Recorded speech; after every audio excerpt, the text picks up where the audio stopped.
Cumprimentamos a todos com a paz de nosso Senhor e Salvador Jesus Cristo. Estamos iniciando mais um programa EBD na TV.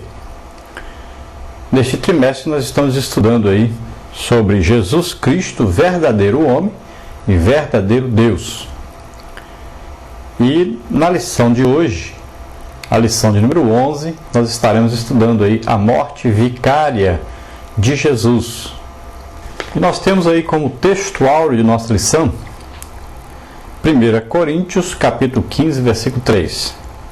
Porque primeiramente vos entreguei o que também recebi, que Cristo morreu por nossos pecados, segundo as Escrituras. A nossa verdade prática diz o seguinte: Jesus morreu por nossas culpas, libertando-nos do castigo do pecado, que é a morte. Então vimos aí nosso texto áureo, e o nosso tema então é a morte vicária de Cristo. Vicária quer dizer então substituta. Então a morte substituta. Nós estávamos condenados a morrer, e morte de cruz. A cruz era usada para castigo, era usada como exemplo para que todos pudessem olhar aquele que estava crucificado e pudesse aprender a lição de não desobedecer ao Pai, não ofender ao Pai. Um filho desobediente era pregado em uma cruz. Se você ler em Deuteronômio, você vai ver que aquele que era pregado na cruz era chamado maldito de Deus, e ele estava ali como repreensão por um pecado cometido, por uma ofensa cometida ao seu pai terreno. Assim, a maldição passou a todos os homens, porque todos pecaram. A ofensa foi feita ao nosso Pai eterno, aquele que nos criou, e todos nós estávamos na mesma condenação. Todos nós pecamos. Então, Deus enviou o seu Filho Jesus Cristo para morrer a nossa morte, para pegar sobre ele a nossa maldição, para nos substituir na cruz, que era o lugar de cada um de nós, pecadores, ofensores. Se você ver Gálatas 3,13, diz: Cristo nos resgatou da maldição da lei, fazendo-se maldição em nosso lugar, porque está escrito: maldito todo aquele que morrer no madeiro. Está escrito onde? Na palavra de Deus, em Deuteronômio. Nosso comentarista dessa revista, o pastor Ezequias Soares, dividiu assim essa lição. Na parte número 1, a morte de Jesus foi predita no Antigo Testamento. Primeiro, a promessa do sacrifício de Jesus. Segundo as Escrituras.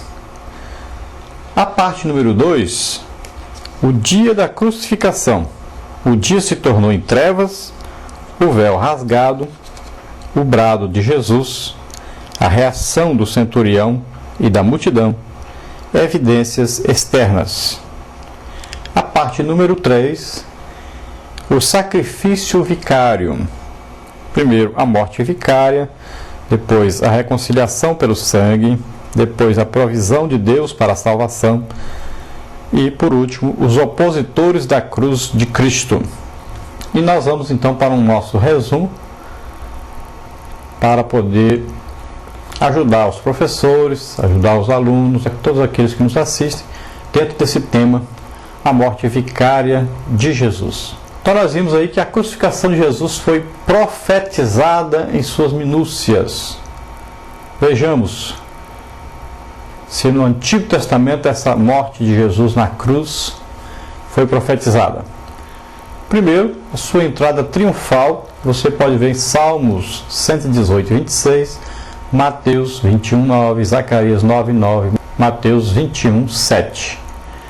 Então nós vimos aí profetizada em Salmos 118, né? E em Zacarias 9. E o cumprimento, Mateus 21. Depois, então, a purificação do templo. Você veja Isaías 56, 7, Jeremias 7, 11. E você veja o cumprimento disso em Mateus 21, 13. A sua rejeição. Você veja Salmos 118, 22, 23. E o cumprimento disso em Mateus 21, 42.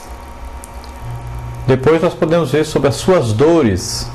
Você veja Isaías 53, 4 e veja o cumprimento em Mateus 8, 17. Depois nós podemos ver aí o seu abandono pelos discípulos.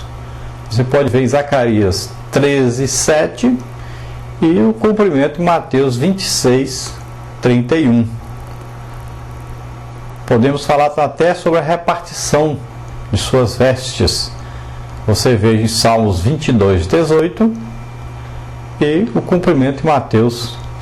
Depois nós podemos falar até sobre o seu brado, o seu grito na cruz, Salmos 22, 1 e o cumprimento disso em Mateus 27, 46. Então, tudo que foi previsto, que foi predito, se cumpriu.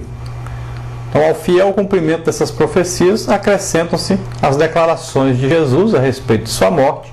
Você pode ver em Mateus 26, 18, versículo 24, versículo 31, versículo 32. Você pode ver João 3, 14. Então, Jesus mesmo falou a respeito do que ia lhe acontecer. Portanto, a morte de Jesus não foi uma fatalidade, não foi a coisa que aconteceu ao acaso, mas uma entrega ou doação voluntária de si mesmo a favor da humanidade. Você pode ver em João 10, versículo 18, Atos 2, 23. Então, Jesus se deu, se entregou por nós. Era Deus enviando o seu Filho para nos oferecer. Esse Filho que morreu em nosso lugar, deu a vida por nós na cruz do Calvário. Em Mateus 26, 42 aí diz: meu Pai, se não é possível passar de mim este cálice sem que eu o beba, faça-se a tua vontade. Então Jesus sabia o que ia acontecer. E Jesus, naquele momento da oração no Getsemane, ele decide se entregar a si mesmo por nós.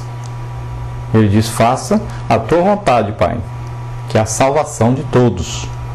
E ele então se coloca à disposição do Pai, ele se coloca à disposição do sacrifício na cruz por nós. Ele se oferece. Então, em resposta a esta oração, o evangelista Lucas diz então que lhe apareceu um anjo do céu que o confortava. Você pode ver Lucas 22, 43. Então, o cálice, entretanto, não passou de Jesus sem que ele o bebesse. Ele disse que, se possível, passe, mas não tinha outro homem, não tinha outra pessoa que pudesse nos substituir. Somente uma pessoa nunca pecou e estava na terra como homem, era Jesus Cristo. Não havia outro homem, não havia ninguém, sequer um, que nunca houvesse pecado. E era preciso um cordeiro limpo, era preciso um cordeiro sem mácula, sem pecado, perfeito. Então, só Jesus poderia fazer isso. Então, esse cálice significava o nosso cálice do Calvário. Se Jesus aí não se oferecesse, se Jesus não quisesse morrer por nós, é nós que sofreríamos para sempre. Seria impossível a nossa salvação sem esse sacrifício expiatório de Cristo. Vamos ver algumas perguntas e revelações desse tema. Durante o julgamento de Cristo perante Pilatos, estabeleceu-se entre o governador romano e os judeus um diálogo profundamente significativo. As perguntas e respostas apontavam aí para os propósitos de Deus como revelação do seu plano salvador. A pergunta foi feita: que mal ele fez? Foi a pergunta. Mateus 27, 23. Sem caráter de pergunta, significaria afirmar que Jesus não praticou mal algum. Isso nos ensina duas grandes verdades que permeiam a doutrina da salvação. Então, a primeira é a impecabilidade de Jesus. E se Jesus não houvesse praticado o mal, não poderia realizar a obra propiciatória em nosso favor. A impecabilidade é o quê? Impecabilidade é a característica encontrada exclusivamente no Senhor Jesus. Todos os demais homens que vieram ao mundo, desde Adão até os nossos dias de hoje, aplicam-se essas palavras. não há justo, nem sequer um. Todos se extraviaram, a uma se fizeram inúteis. Não há quem faça o bem. Veja Romanos 3, de 10 a 12. Todos pecaram e destituídos estão da glória de Deus. Veja Romanos 3, 23. Então a lei preceituava: a alma que pecar, essa morrerá. Ezequiel 18, 20. Assim Deus não usaria nenhum outro homem como propício